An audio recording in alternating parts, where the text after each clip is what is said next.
Hey everyone! Today we will talk about Ehang's new development and how it helps fight the second wave of the virus, which name I cannot mention here because then the video gets removed. It will also contain a big part of the psychology of money and investment.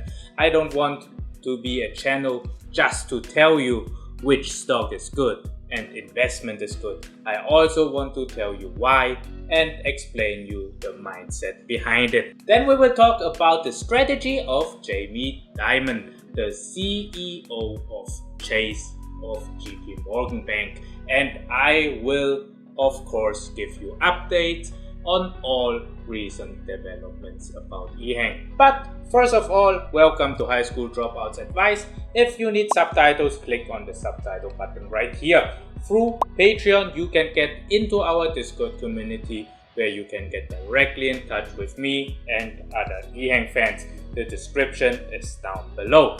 Today, we have regained the $40 level and we made over 88% in return within a month. So I'm really happy that most of my viewers had the patience, ride this downturn out, double down on the low price and enjoy the earnings now. But let me tell you that this is only the first double and it will get easier from here. You can agree that from 20 to 40 is harder than 40 to 60 and from 200 to 210. This means when you hold the stock for the next 3 years and we are at, for example, 200 per stock, a 10% increase, which is $20, will multiply your money by 11 times. If it goes from 220 to 240, it will be a 9% increase, but it will multiply your investment by 12 if you, like me and many others, have invested in the low 20 areas. This is something many people don't pay attention to. They cash out their double or triple up without realizing that it will get easier to multiply your investment the bigger the market cap goes.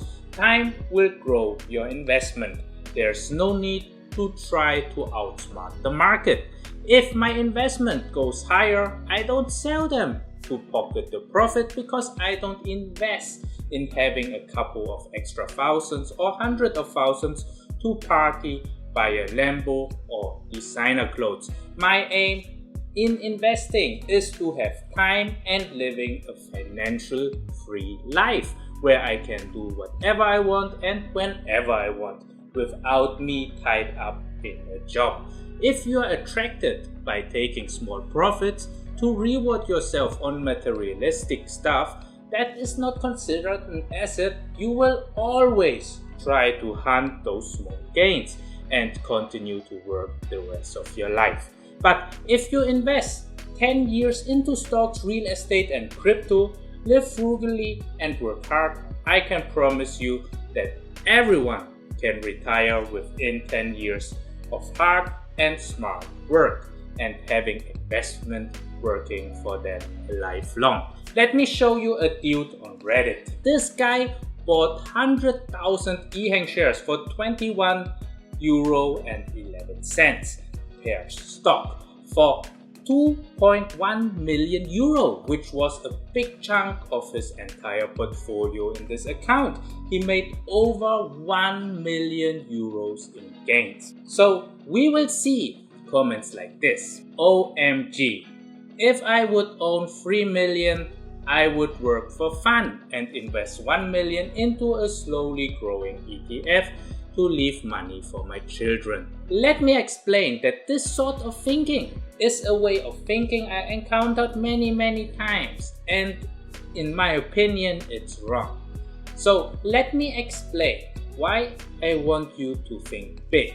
3 million is for most people enough money to live a comfortable life, especially when it's invested. But you have to understand that this person is most likely a self-made man or woman who will not be happy to have 1 million invested in a 10% return per year ETF to get 100k per year on interest. This kind of person is successful in their job, business or investment or whatever they do. They will not settle for so little when they have been driving on the fast lane all their life to get where they are now. Why should this person not invest heavily into stock and multiply it by 4 to 5 times in the next 2 to 3 years and leave their children 10 million instead of just 1 million? Let me further explain that the mindset will make a person wealthy or poor. The mindset will decide where you end up in life. This person who wrote this comment will never get to 1 million invested because he will tap out and take the winnings too early. Everyone has a personal ceiling. I understand that, but let me tell you, and I want you to remember this.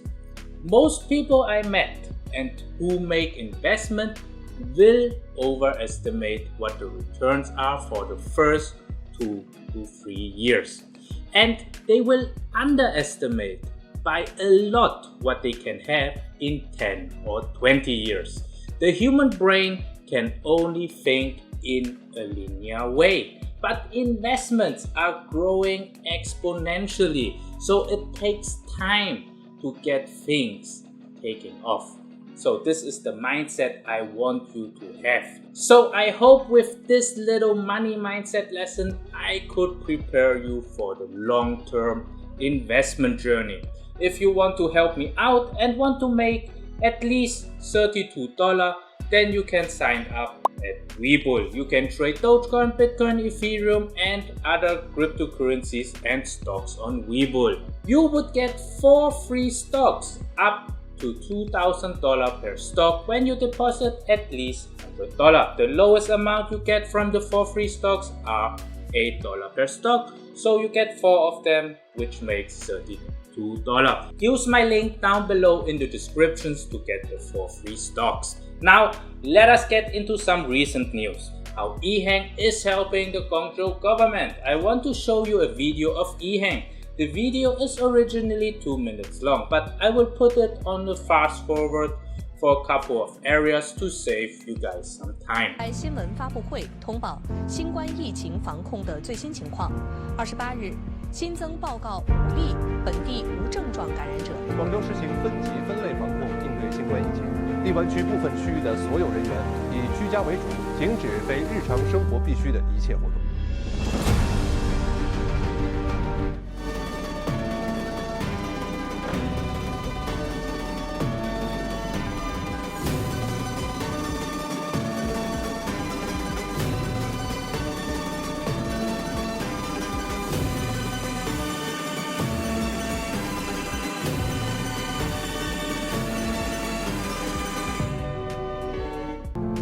珠警方提醒您：居家隔离不出户，分开吃饭隔2步，谈话交流戴口罩。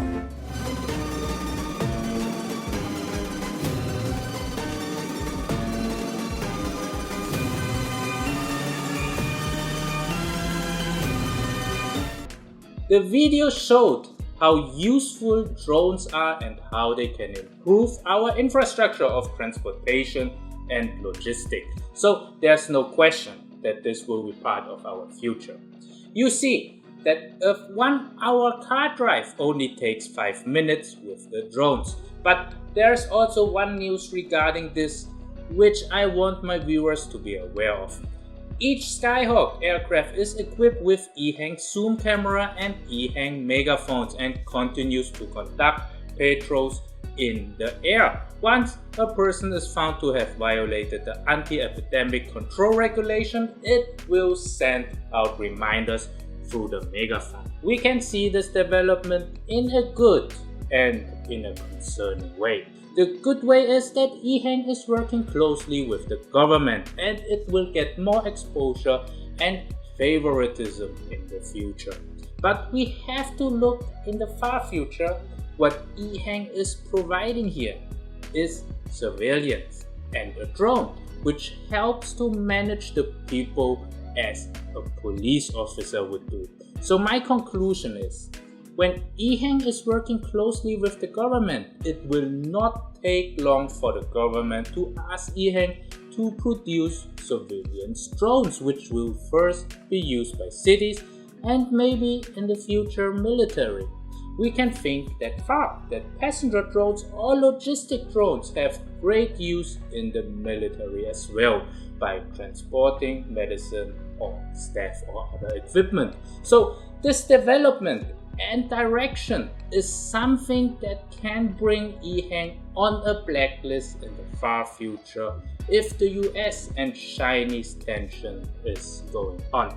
This is not something we need to worry about today, but it can become a problem in 3 to 5 years. So I want you to be aware of it. For me, I will still hold my investment. I'm okay if Ehang has ties to the government, police and military. But I know some investors care about privacy, civil rights and human rights. There's another positive development which Ehang is involved in but rarely talked about among us investors or in the media. UAVs will also be significant help in sky-based communication platforms, which are called HAPS, which stands for High Altitude Platform Stations, which will be developed by Verizon, AT&T, Vodafone, Ericsson, Nokia and Qualcomm. Drone manufacturers like Ehang, Terra Drones and DJI will benefit from this development because those platforms need inspections, surveillance, monitoring and logistics. So we will see Ehang being involved in this kind of industry soon too, when it has become more developed. The next thing I want to give you an update is my planned visit to Tulum to take a flight with the EH216. You see, there will be no commercial flights allowed in Mexico yet. They are working on the test flight license, so it will take time until it can be used for commercial flights. The last thing I want to talk about is the news from Jamie Dimon, the CEO of JP Morgan Chase Bank. You might have watched my previous video about how you can use the inflation scenario to build wealth.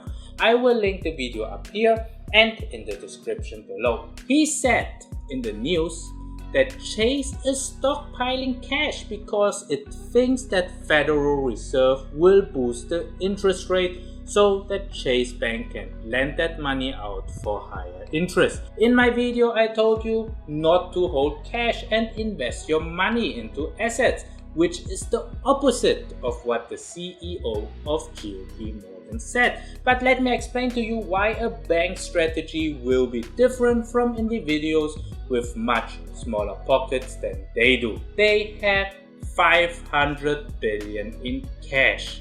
This is a lot more cash than anyone in this world. You might think Elon Musk is worth a couple of $100 billion, but you need to know that this is not in cash. It's just the value of his companies. So 500 billion in cash is a lot of cash.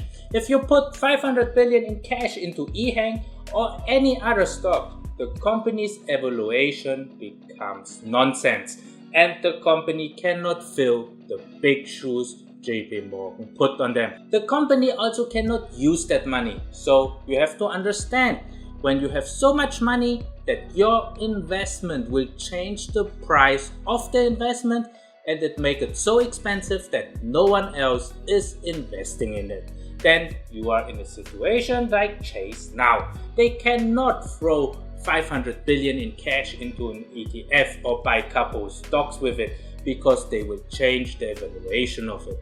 They cannot split it and buy many smaller companies because the cost of managing and monitoring small companies will cost more than the return. So they wait for the interest rate to go higher so they can lend the money out to people or companies who need it. So for us small investors, the plan is the same: to buy assets in an inflationary scenario. Big banks have to go another route because it does not make sense for them to be the high school bully when they are grown-up UFC fighter. But in the housing market, the situation is that institutional investors are investing heavily into single-family houses because the technology now makes it manageable for them, and the returns are easily in the 20 to 30% a year. So my big suggestions is buy more single-family houses and rent them out. You see that Redfin and Co are trying to buy our houses away, and they are willing to give you good offers. I'm not selling because those are part of my retirement. The only time I will sell is when I'm using them to exchange it to larger properties. For legal reasons, let me tell you that I'm not a financial advisor, CPA or realtor, so always consult with an expert before making a decision. Remember that your money is your responsibility, and always do your own due diligence. Thank you so much, and see you hopefully in the next video. Thank you, bye!